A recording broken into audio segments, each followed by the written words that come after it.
Hi folks, Canadian Prepper here. Find myself at Klanawa Beach, West Coast, Vancouver Island, and I'm reminded of something when I see this scenery, the fog, the dead logs. Kind of reminds me of a movie I've seen before, which many of you have seen, called The Road. Very stark, very gloomy, desolate, empty, dead, dying. That's all you can really describe it as.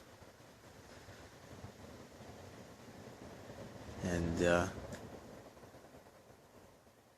when you're walking down the west coast by the ocean, you realize how small you are in the grand scheme of things, and how hard it would be to survive out here on your own. And if this is the kind of world that we have to look forward to, would you want to live in it? You know, chances are situation is going to be pretty bad for it to get this bad. But, you know, I don't think I would want to live through that. I really don't think I would want to live in a world that looked like this,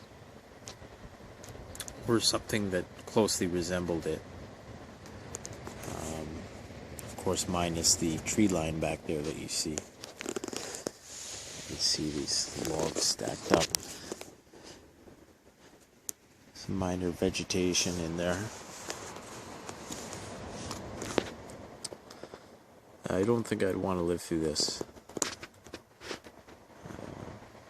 I think if I did want to live through it, I'd have to have some kind of purpose that was greater than myself.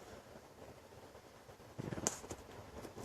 And I don't know if family is enough of an excuse in and of itself. You know, it would have to be for humanity itself, you know. But yeah, the more I'm out here, and the more I'm just sort of living simply in a minimalist fashion,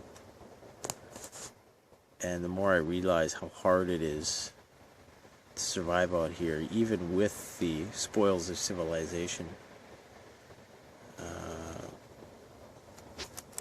You know, you make it harder on yourself the more civilization you try to bring with you out here. As more convenient as it becomes, the harder it becomes on you, because you're trying to recreate what once was and what won't be again, or at least isn't for the time being.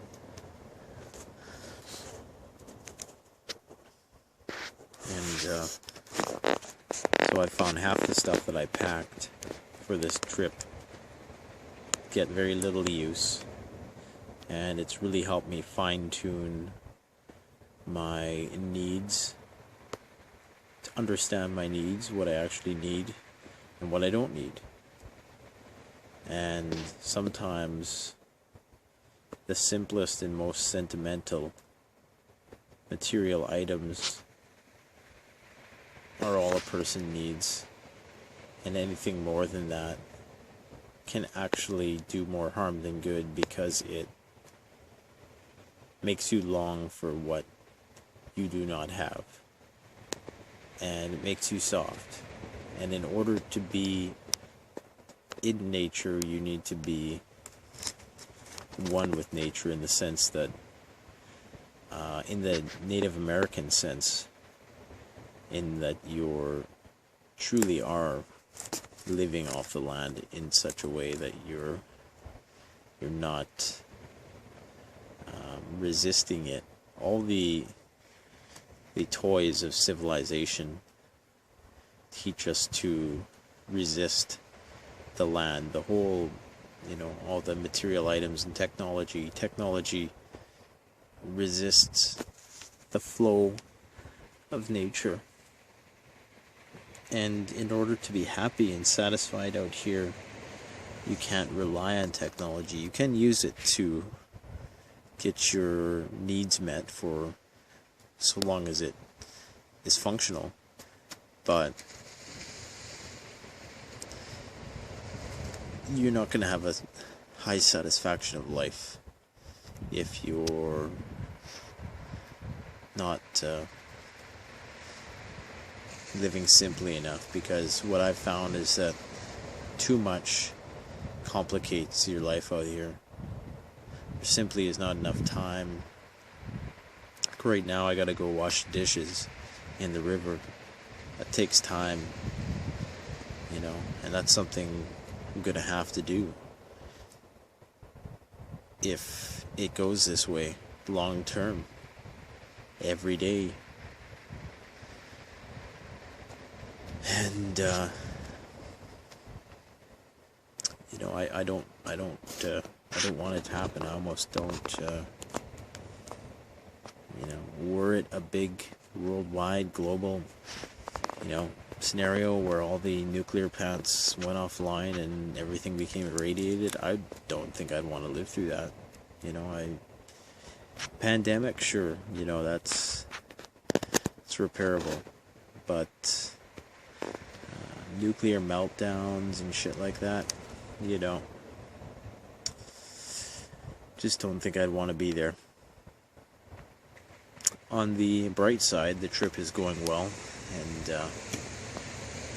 it's very enjoyable, and in spite of this stark view over here towards the ocean, in the background here, it's temperate rainforest as far as the eye can see. So hopefully this isn't putting anybody in a depressing mood, but getting you thinking about the stark reality of what bugging out in a SHTF is going to look like. It's going to look desolate. It's going to, you know, especially if you're alone. As much as I can appreciate the lone wolf philosophy, I think that people need people too much, whether drama or whatever the outcome may be. You still need people around you. So consider that. Let me know what you think. Don't forget to like, comment, subscribe. Canadian Prepper out.